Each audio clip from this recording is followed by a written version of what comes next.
the Foreign Minister of India. How do you see from the biggest democracy in the world the arrival of Donald Trump to the White House? And for Minister Alvarez, also connected to that, I'd like to ask you if on the 20th there will be some institutional representatives of this country in the inauguration of Donald Trump. And what do you think about the fact that Santiago Abascal has been invited as a guest to attend that inauguration? Thank you. Thank you very much. About the participation of the Spanish ambassador in Washington, she will of course be attending that inauguration. As you know, the inaugurations of American presidents do not tend to invite heads of state or government, except on a personal basis. These are more institutional invitations, but they do invite ambassadors.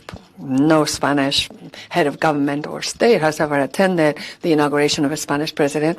We will, however, have our ambassador in Washington. As for any other invitations sent out for that inauguration, I have no comments. President Trump is, of course, free to invite whomever he likes to his inauguration. And Spain's position with respect to the extreme right-wing parties is a very clear one. It goes against European values, and we, of course, will always defend European values.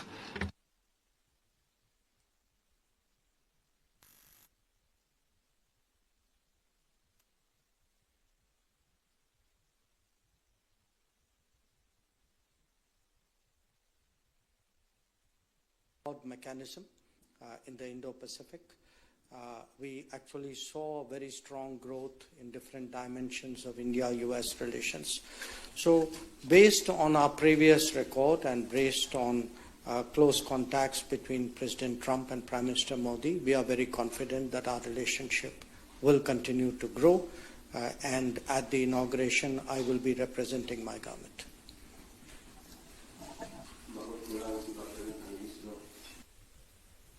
Minister. Yes, good morning, Minister.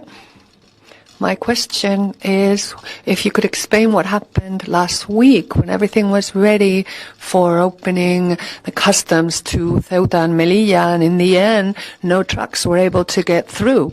When do you think that finally those customs or those border controls will be operating normally? And finally, Podemos has asked the government today to ban the entry of the Maccabi team from Tel Aviv and its supporters. I wonder if the government is going to take any steps. Yes, as for the first question, both countries did think that last January 8th might be the first official crossing. There have been several tests before that which worked well, but it seems there's still some work to be done on the part of both sides with regards to those customs procedures that we can overcome any technical issues. What I'm surprised to hear about these customs issues is that no one ever, before the Spanish-Moroccan roadmap agreement, ever thought even or suggest that one day there might actually be a customs post in Ceuta or reopen the one in Melilla. Everyone lived quite happily without them, and yet now every so often we hear comments from about it from people who never cared or worried about there being a customs post in Ceuta or reopening the one in Melilla.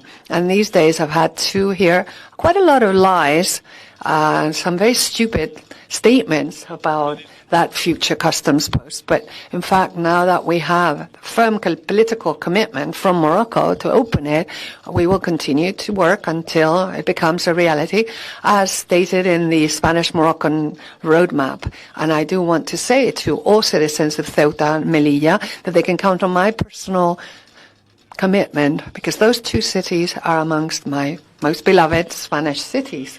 And as for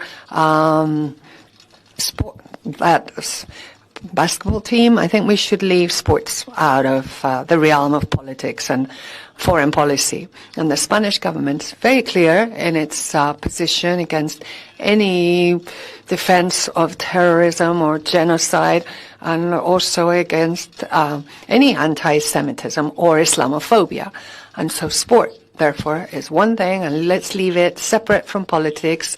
And when there are behaviors which, of course, are to be sanctioned, we will be very firm in that respect as well. Thank you.